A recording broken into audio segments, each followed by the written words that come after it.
જુનાગઢ મહાશિવરાત્રીનો મેળો 2026 આ મેળાના આનંદ વચ્ચે મિત્રો અત્યારે હાલ એક દુઃખ ભર્યા સમાચાર મળી રહ્યા છે। આ મેળાની અંદર મિત્રો એક સાધુ દેવલોક પામ્યા છે। અત્યારે હાલ એક એવા દુઃખ ભર્યા સમાચાર મળ્યા કે ઘણા બધા લોકો ધામધૂમથી આ મેળાનો આનંદ માણી રહ્યા હતા।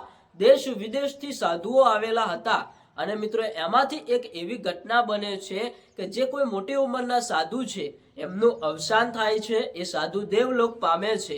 આમ તો ભાઈ ભગવાનને જે ગમ્યું હશે એ કર્યું, પણ અત્યારે હાલ તમે બધા જાણો છો કે આ મહાશિવરાત્રીના મેળામાં દેશ વિદેશથી સાધુઓ આવેલા હતા।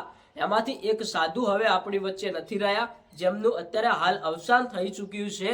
જે વિડીયો અત્યારે હાલ સાઈડમાં હું તમને બતાવું છું, થોડી વિડીયોની ક્લિપ તમને બતાવું છું, કારણ કે યુટ્યુબ ગાઈડલાઈનના કારણે હું તમને આખો વિડીયો બતાવી નથી શકતો, પણ એક વિડીયો સોશિયલ મીડિયામાં વાયરલ થતા મેં તમારા સુધી સમાચાર પહોંચાડ્યા છે કે આ સાધુ અત્યારે હાલ દેવ થયા છે, દેવલોક પામ્યા છે।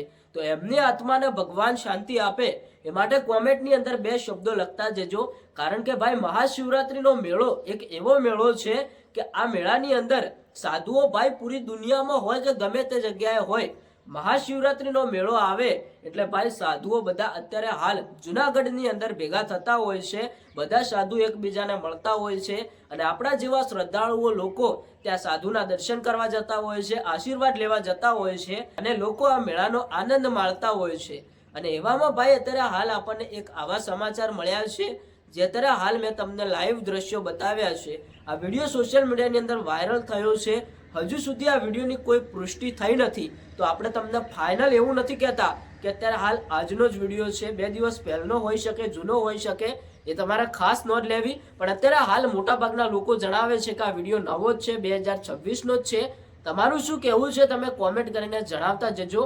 અને મિત્રો કોમેન્ટની અંદર જય ગિરનારી લખીને આ સાધુની આત્માને ભગવાન શાંતિ આપે એ માટે 2 શબ્દો કોમેન્ટમાં લખતા જજો।